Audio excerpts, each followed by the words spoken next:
Our first bout, local sensation Juan Diaz with championship aspirations taking on former Texas State welterweight champ Joel Perez. And now, how relevant is Perez's world title and world-class experience? You know, he relates it to when he was a young prospect, 23-0, and he took on Jesse James Lehan. He said he was amazed at how that step up in competition was just too much for him, and he ended up losing that fight. And he equates that to what Juan Diaz is going to face here tonight. And so the question is, can the experience and the strategy mesh for Perez? And for that, we'll take a look at our keys to victory and see what that tells us.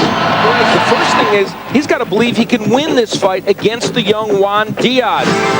Don't trade hooks with Diaz. Diaz's left hook is very powerful. And the old-fashioned 1-2 combo is what Perez needs to get the job done here tonight. Even against champion Paul Spadafora, a lefty, he was able to use the jab and then the straight right hand. That's a combination that should work against Diaz. For the youngster, one weapon that is underused is the jab. He wants to use that punch a lot in this fight. And if he can get Perez to the ropes, that's where he's very effective because he can vary his attack to both the body and the head. Diaz is an excellent body puncher. We see evidence of it here. A right hand downstairs, and that will set up some excellent uppercuts. He's got good hand speed and works very well on the inside. This is how he would like to rough up Joel Perez tonight.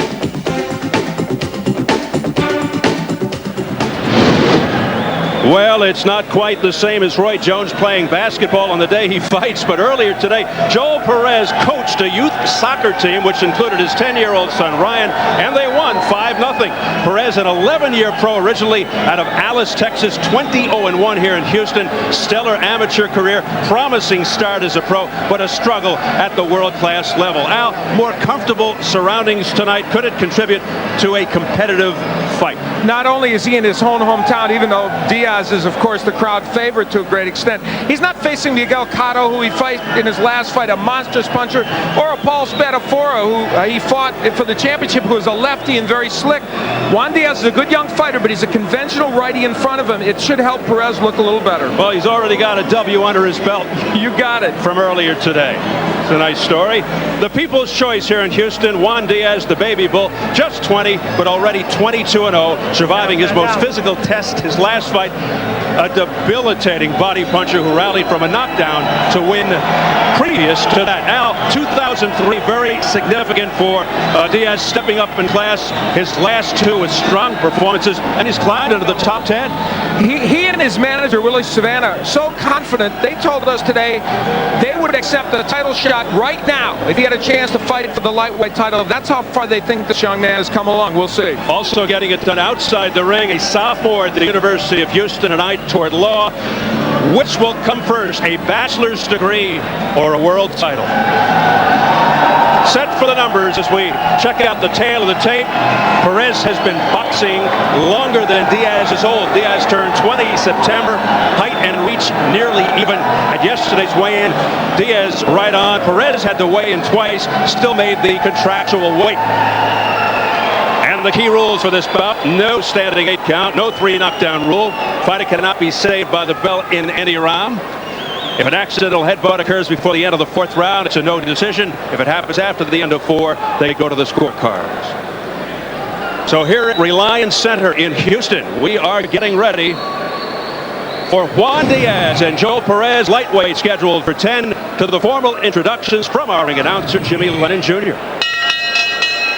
Ladies and gentlemen, a very good evening to you and welcome to the Reliant Center here in the beautiful city of Houston, Texas.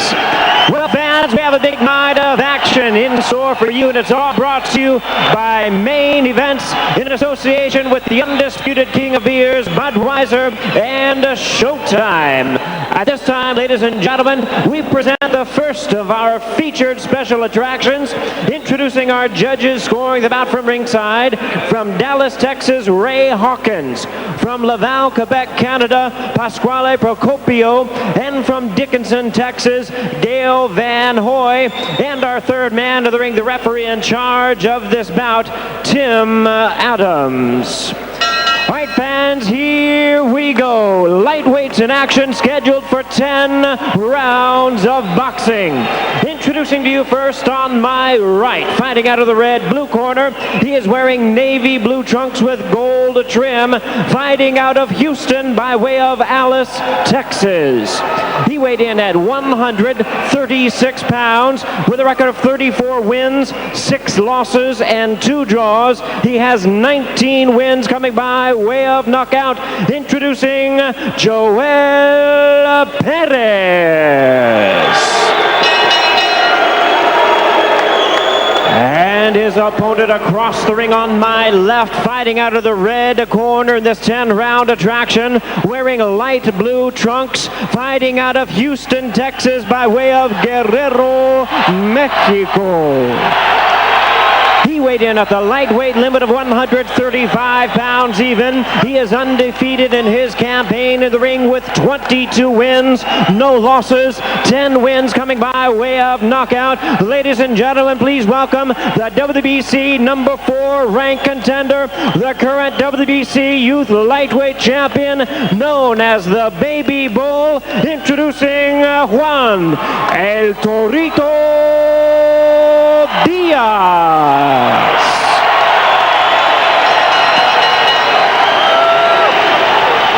And once again, a referee in charge, Tim Adams, now to give instructions. 10 rounds of boxing scheduled. Okay, listen up. I went over the rules with both of you fighters in the dressing room. Here are your instructions. Keep your punches up at all times. Obey the commands that's going to be given to you at all times. In the case of a knockdown, the man who is standing, I'm going to put him in a neutral corner where I want him to be, and I expect him to stay there until I tell him to come out. Your trunks are being worn at the right spot. Below here is low. Up here is good. Good luck to both of you. Protect yourselves at all times. Let's go to work. The no-nonsense Tim Adams, a battle of crosstown rivals who actually sparred together a few years ago. Tonight, they do it for real. Juan Diaz, a ferocious body puncher with a heck of a left hook, usually tenacious from the start, throws in volume and wears you down. Joel Perez, while resolute and competitive, more of an upright fighter. Will he be made to order for the Baby Bull?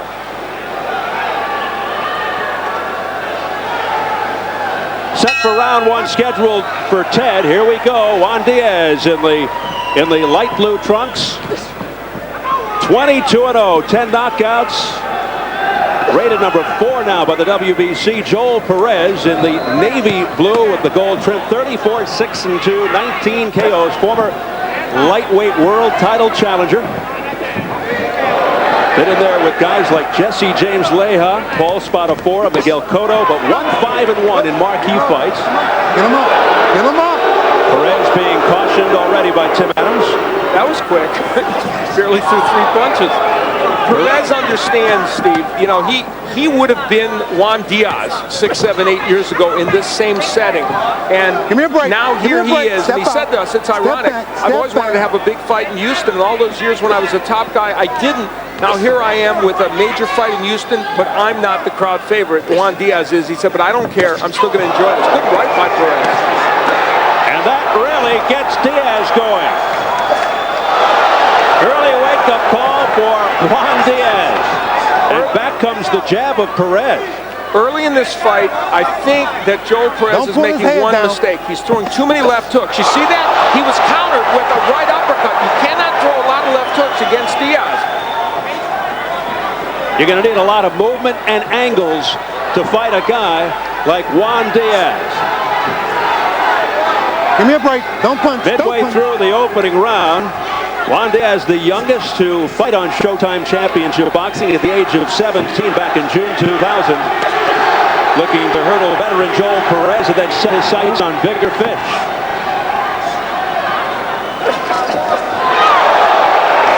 A combination upstairs by Juan Diaz. Stop. Watch your head. Watch your head. Tim Adams taking control early.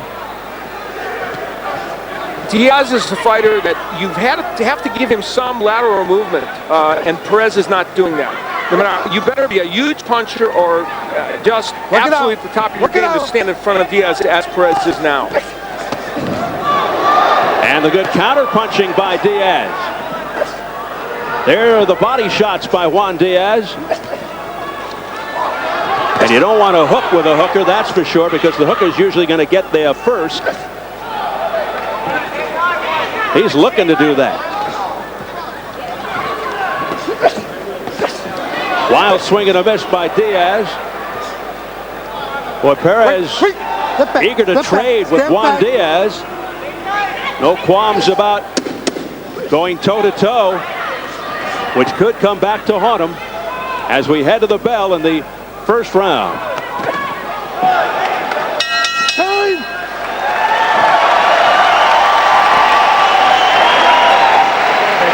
Hey, that's a good round, okay? Yeah, that's a good round, but listen to me. Look. Here's what you gotta do, Juan. Look. What I told you, give it a body punch, right? You're trying to give it to me fast. I don't need speed right now. No speed. Dig. And then give me an uppercut in there, okay? You gotta dig and then give me an Joel uppercut, Perez okay? wants to land the right hand if at all possible in this fight, and early on he was able to do that. They're a pretty good right hand that bounces off the temple.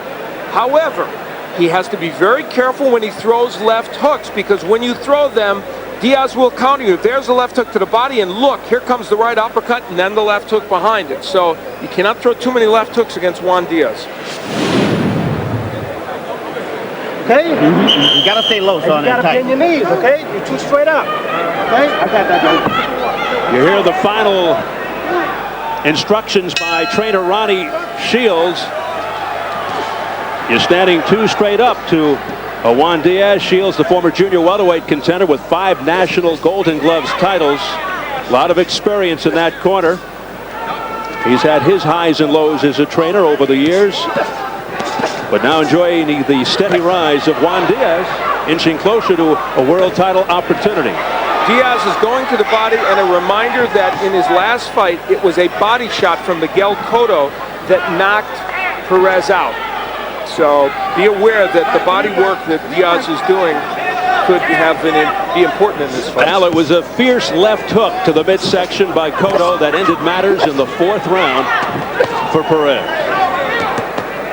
And Cotto, of course, is a junior welterweight, so he's a little bigger. This is the first time Perez has fought as a lightweight since almost 2 years ago against Spatafor.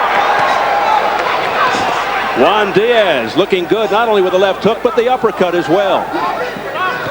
Joel Perez, though, making this a great fans fight by staying in there. Now, maybe not the best strategic move for him, but he's making it an exciting, fun fight. Look at him. He's throwing it out there to make it entertaining and somewhat competitive, that's for sure.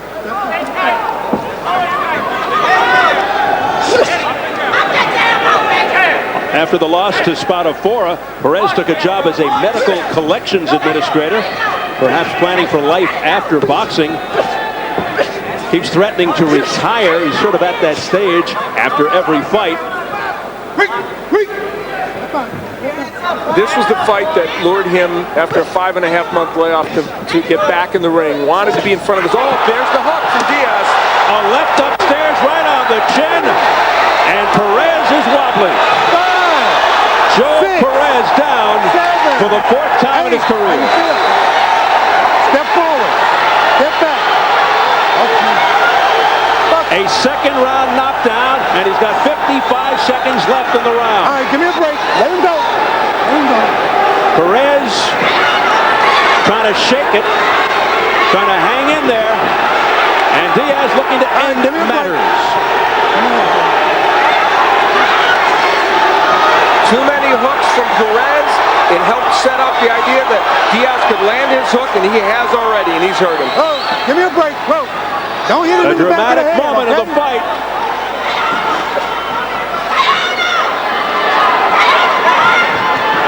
Let's see if Perez can survive the final 17 seconds. Oh, when I say break, give me that break, okay?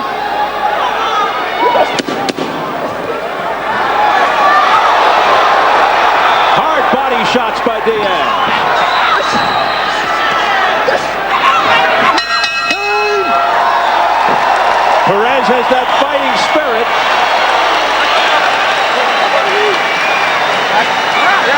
Well, that look, but you got lazy on me on your defense, okay? You know what I'm talking about.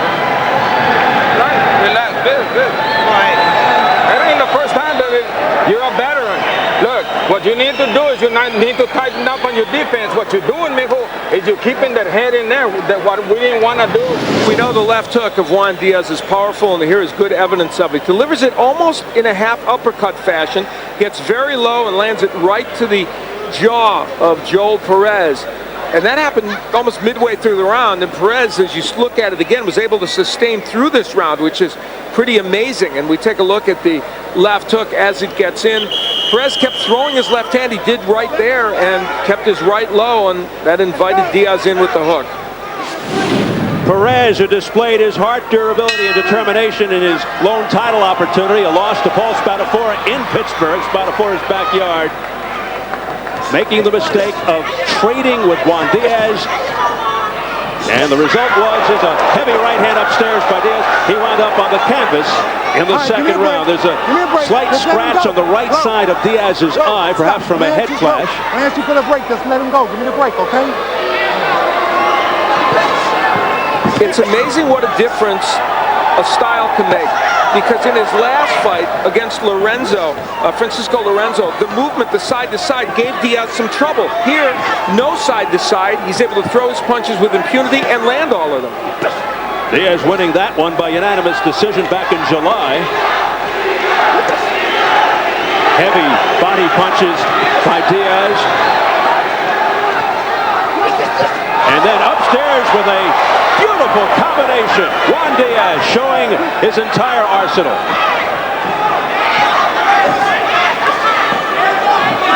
Joel Perez just cannot prevent himself from throwing those hooks to the body and the head, and it is his undoing right now. It's giving Diaz so many opportunities to land his own hook or the uppercut.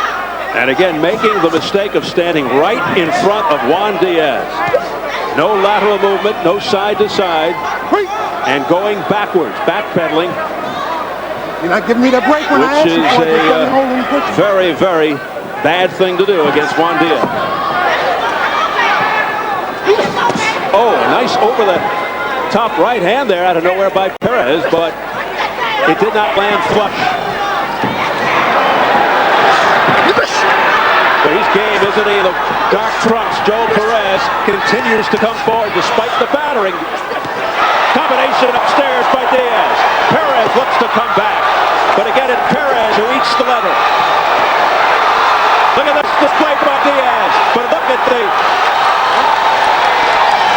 resolution, the heart by Perez. He's a 32-year-old who has seen better days in boxing fighting in front of his home crowd, despite the fact that he's not the darling of the crowd. And boy, he is showing the heart and the grit and determination he has. A courageous effort here by Joel Perez as he continues to be punished by Diaz.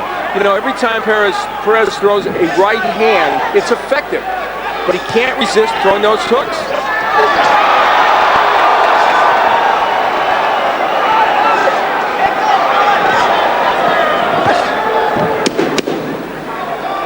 Final seconds of round 3.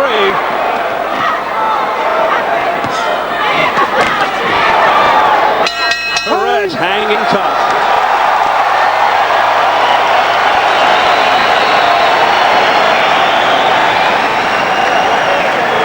Let me tell you what we need to do, okay? Water. One simple little thing that I want you to do inside, and that can bring the victory now, because you're already starting to hurt him with a body shot. You understand? You're starting to see from above that Perez right in front of Diaz, almost no lateral movement. And that allows Diaz to land the good straight right hand. And of course, we know the hooks have been landing as well. And there is Diaz again getting there with the left hook. So just no movement. They had some really fun exchanges. Joel Perez, while he's been down and hurt and getting hit flush with a lot of punches, has stood right in there and thrown lots of combinations and lots of punches, thus making this a fun fight. For us, anyway, not for him. More fun for this guy, Juan Diaz, not for Joel Perez. An action-packed round 3, plenty of bombs thrown by both fighters. Diaz getting the best of most exchanges. Perez in the dark trunk, down at the 147 mark of round 2 on a left hook to the chin. Round 4 scheduled for 10. Non-title affair.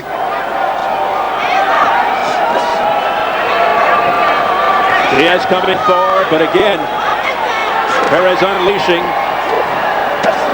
Right uppercut by Diaz to the body. Now a left hand to the body. Diaz doing it all. Downstairs, upstairs. And having his way with Perez. You're low, you're a little low. Get him up. Crowd getting on the referee, Tim Adams, for warning Diaz about a possible low blow. Perez going downstairs with the hook, but going with the jab. The lack of jabbing by Joel Perez is a big issue. His right eye now very swollen and absorbing a lot of left hooks there, obviously. Getting increasingly worse by the moment. Get your punches up, both of you. Get them up. But he continues to stand right in front of Diaz. Oh, he is game. Both of you are low. Get your punches up. Not certain about the strategy, but there's no questioning his guts. Diaz has been down twice before in his fight with Contreras. He's a bigger puncher than Perez, so it's not that you can't hurt him, but boy, he is ripping Perez now. Perez throwing a lot. Oh, a blistering left uppercut to the point of the chin by Diaz. There's another one. That was a right hand, though. Uppercuts is scoring one after another by Juan Diaz. You know, there's a little subtle shift going on here, though. It's true Diaz is landing big punches, but Joel Perez is pushing him back and able to land a little more effectively. I don't know if that can get him back in the fight, especially with that eye. Perez's right eye continues to worsen. Joel Perez's big problem here is he just isn't a powerful puncher. He's landed some pretty good shots, but he's not a big puncher. All right, give me a break. 19 of his 34 wins by knockout, so not a hugely high percentage. And Diaz not really known as a one-punch knockout artist. 10 of his 22 wins by knockout usually just wears you down, a cumulative effect. Well, he's certainly doing that here with Joel Perez, who's been down once in this fight. All right, look it up. Step back, step back, step back.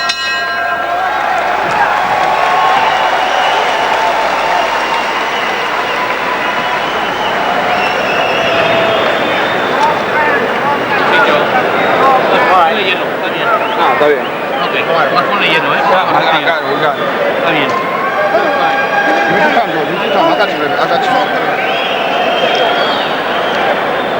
What are we looking at? The swelling?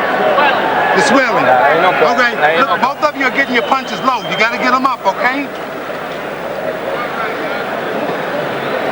Joel, sígueme moviendo la cabeza adentro.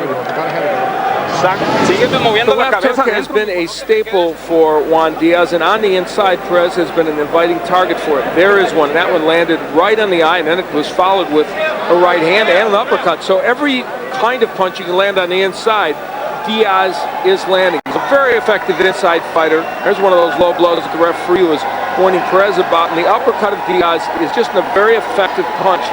Juan Diaz is fun to watch on the inside. He works very hard, and he is a varied attack. Okay? Intelligent, okay? Muéveme la cabeza.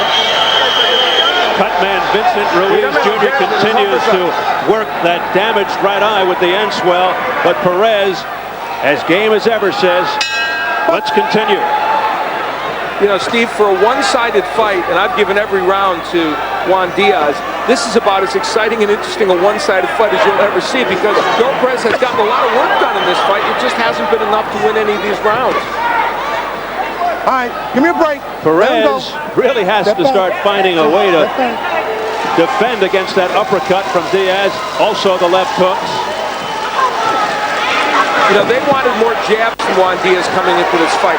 He's been able to walk through without jabbing his way in, but I think when he is using the jab in this fight, he's even more effective. Stop grabbing the back of the head, okay?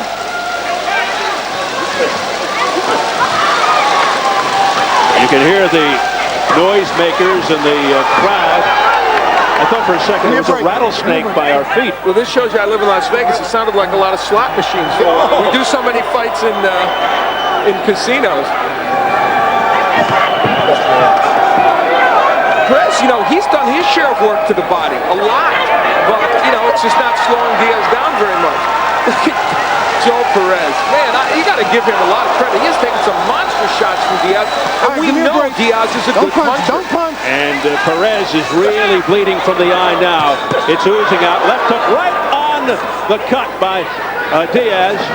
And now he is using that as target practice. They'll take a good look at that cut in between rounds. This might be the last round of this fight. Let's concede it. The blood streaking down the right side of Perez's face right now. A very courageous effort, if nothing else, by Houstonian Joel Perez, right over the top, and then he does Diaz to the midsection with the left hook. Wow, what a display here by Diaz, and what heart by Perez. Juan Diaz being very resolute in this fight. That's the second time. That's two now. That's two. The next one's a point. Get it up. Well, Tim Adams has warned both fighters about low blows, and I'm not sure those are intentional. Most of them are just kind of on the cusp of being low. The damage, it's not only a cut, Al, on the right side of Perez's face, but it's really swollen. It's on the head. There's the jab of Diaz. Look at what it did. It drove Perez against the ropes and allowed him to land a series of punches. And you got to think that Tim Adams is coming close to stopping this fight at this point. Or Perez's corner should start thinking about that. Don't punch. Step back.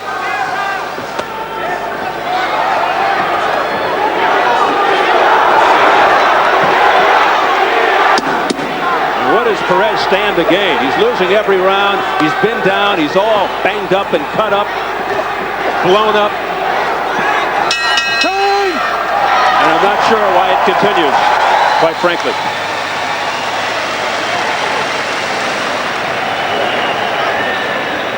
Hold on. Right here. Take a look at that. My cut? You're not cut yet. Let me see your head. Let me see. ¿Tenías cortado arriba? Oh, está bien. Okay. Now let me look at. Look at me. Let me work on the cut. How many fingers you see? Two. All right. Let me work on it. Cut's all right. Okay, be careful. Water, mijo. Put it in front of him. Put it in front. Put him in front. Joe. As long as you keep moving your head, mijo, you don't have no problem in the inside. But if you keep getting Well, Diaz has been warned now twice for low punches. And Tim Adams, there's one that is pretty low. It did go below the belt line. And I think one more, and Tim Adams would, in fact, take a point away.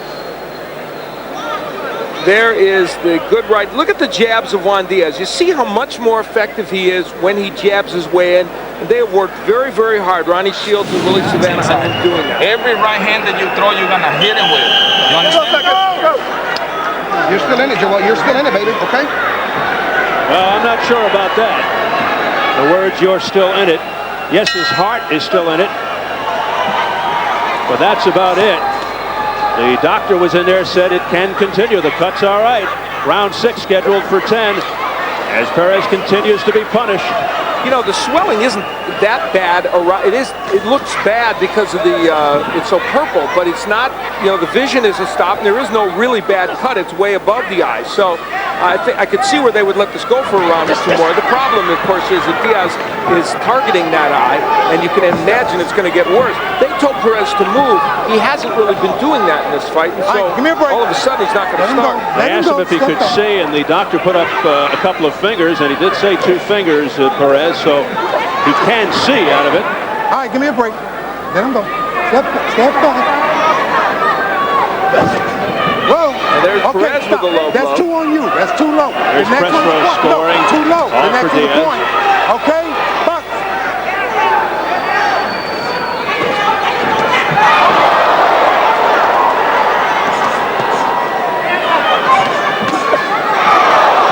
I believe somebody gave Perez a round.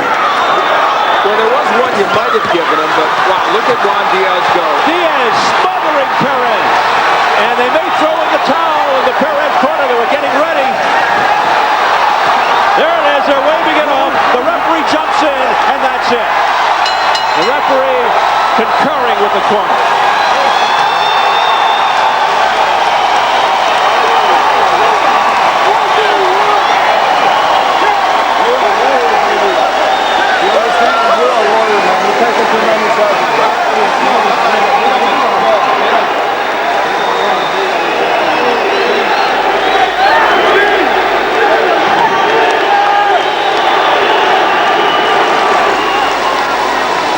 That was a very impressive performance by Juan Diaz, given the fact that Joel Perez prepared very well for this fight, and the fact that Cotto just beat him but took him out in 4. Well, Diaz does it almost the same, even though he didn't knock him out. And Perez fought as well as he could fight here tonight, and Diaz had an answer for everything he could do. Juan Diaz may be soft-spoken outside the ring, but he's got some heavy hands. And his technique tonight was superb. He did almost everything right. He used the jab a lot more as they wanted him to. He worked the body. He countered the left hook of Perez so effectively. And if this doesn't send a message to future opponents to Diaz, you can't stand in front of him and throw the left hook. And of course, just for the record, as far as the rule book goes, the corner can wave it off, throw in the towel, however you want to phrase it. But of course, the referee has the last say. He stops the bout. 127 TKO round 6 for this man, Juan Diaz, who now goes to 23-0 with 11 knockouts, and now 6-0 in his backyard of Houston. Continues to emerge as a very promising young contender in the lightweight division.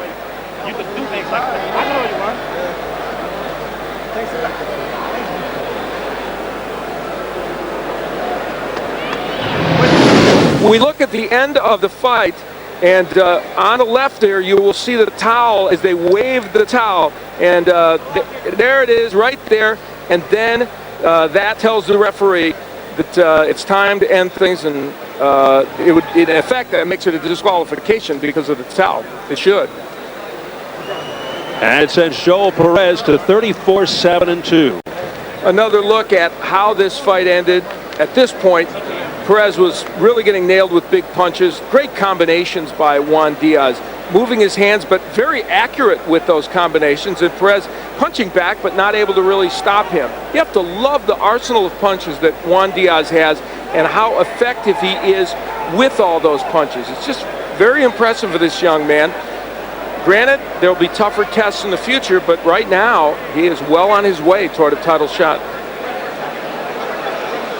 And we look at how, as you see the variety of punches, that's what impresses me. You just saw an uppercut, a hook, a jab. Now you can see him double up with the jab, and that's where Tim Adams comes in because the towel has been waved in the corner, and it's over. A final barrage by Juan Diaz, and it looks like if it were up to Joel Perez, he would have continued. A very game performance by him, and on some levels, a skilled performance, but strategically, it was all wrong. You know, the interesting thing, I'm not even sure the referee, Tim Adams, actually saw the towel. I think he was ready to dive in there himself. He may have, and that may make it a TKO. All right. All right. We're set now to get it over to Jimmy Lennon Jr.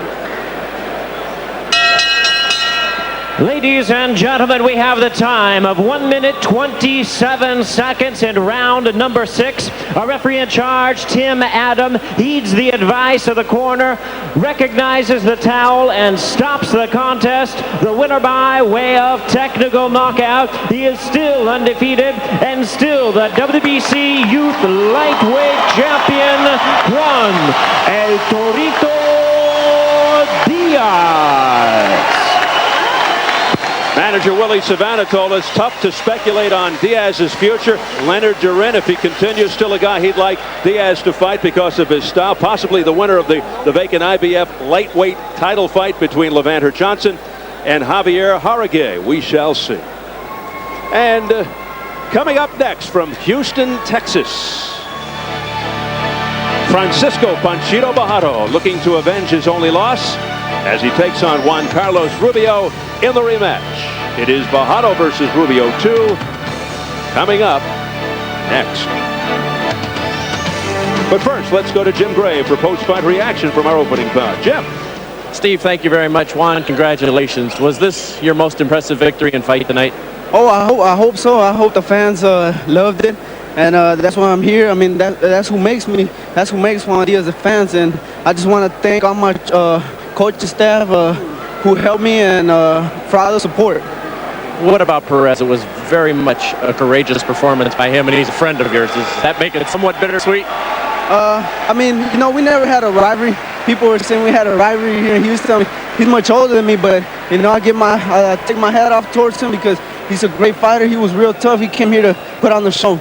Did you specifically want to work on the body based on what had happened to him in his last fight and the uppercuts? I mean, you know, that's somebody else who fought like that towards him. You know, I use that to practice and try to throw the punches at him, but I knew that he was gonna know, you know, that I was gonna throw that, so I had to work a little bit on my jab and kind of get him open for those punches. Juan, you've been patient now. You started this at 16. You're now 20 years old. You've had 23 fights, 23 victories. Is your patience starting to wear thin? Are you ready to go after the title now, the lightweight title? No, I'm not. I mean, I just turned 20 in September, and I'm still young, and you know, my time is gonna come, and I'm still patient. I mean, I could see if I was, you know, getting into my late 20s, you know, I would be getting impatient, but now I got time, so you know, I'm taking my time. Congratulations to you. It was fun to watch tonight. Thank you very much, and I also want to thank all the fans here in Houston, the Savannah Boxing Club coaches, and everybody out there who support me today. All right, Juan, we look forward to your next fight. Thank you very much. Steve, back down to you. Jim, he turned pro at 16 in Mexico after 105 amateur wins, 3 months shy of being eligible for the Olympics, trading in a possible gold for perhaps a lot of green.